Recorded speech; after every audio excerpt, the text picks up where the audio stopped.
What is happening, guys and gals? Birdman 316 here.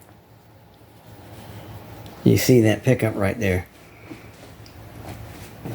No, I didn't take it back out of the Les Paul Jr. and put it back in this one because, check this out. There's the Les Paul Jr. headstock there. We're moving on down the neck. And look at that. Look at that. Of course, this one's newer than that one. It's the same thing. I've been told that the Guitar Fetish might have mislabeled this one as a Surf 90. It's in a humbucker sized case, of course. But they told me the way the poles look and all the other little bits and pieces, that it's a dynasonic clone. You notice that one's sitting in there nice and straight. You see that? Okay, look at this one.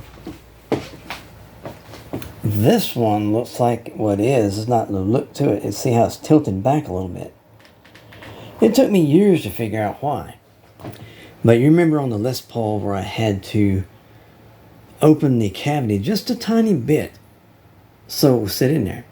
This one is the same way because when this one was new, it came with uncovered humbuckers. Yep, this was a double humbucker model when it was new.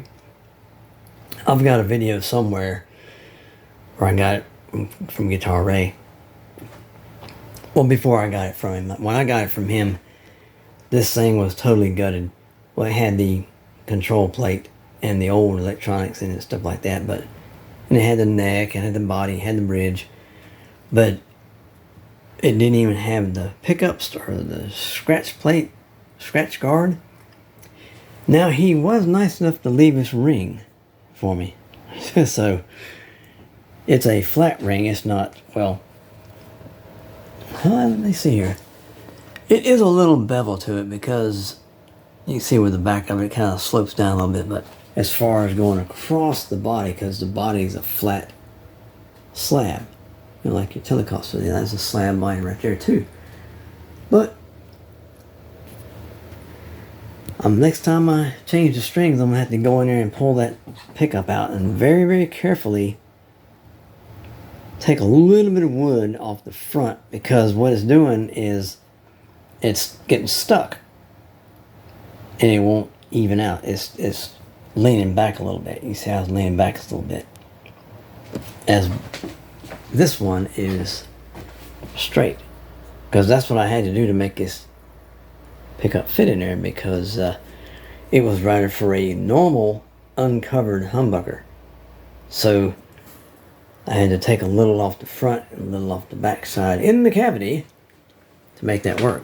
In this case, the front side of the pickup is angled up. It won't sit in there correctly, so I'll have to just take a little bit off this front side, and that will solve the problem. But I'm going to hold off just a little bit, because these strings are pretty new, and I like to get some wear on these strings and finally go ahead and fix the issue. I'm on Guitar Fetish in the living room there. And if I can get a another white pearl scratch plate to go back on here, I think I will. See where I had to get the Dremel tool and make it a little bit. See, you can see right there where I've done some whittling, because it wouldn't work unless I took some of that out of there, so it will correctly sit on there. Now this scratch plate here has got a little bit of a bow in it. You can see, we just barely see underneath it. But I would really like to eventually put another white pearl scratch plate back on this one, because when I put this thing together the first time, it had the white pearl scratch plate. And the original pickup was a classic Vibe 50s, I believe.